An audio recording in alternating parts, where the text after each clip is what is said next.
There are 3 top mistakes salespeople make. Number 1, talk too much. Salespeople with passion want to tell the whole world about their product or service. Guess what?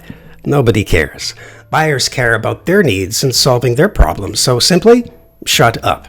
75% of the talking should be done by the client, 25% by you, the salesperson. Mistake number 2, don't follow up.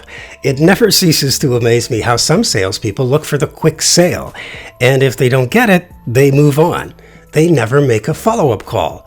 Isn't your client worth a call to establish a long-term relationship?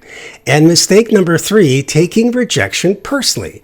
When a buyer says no, they aren't rejecting you personally. They're simply saying, I'm not interested at this time. That's why you need to follow up. I cover the top 10 mistakes salespeople make in my book, Shut Up, Stop Talking, and Start Making Money. It's available on Amazon, and I'll post the link in the comments section.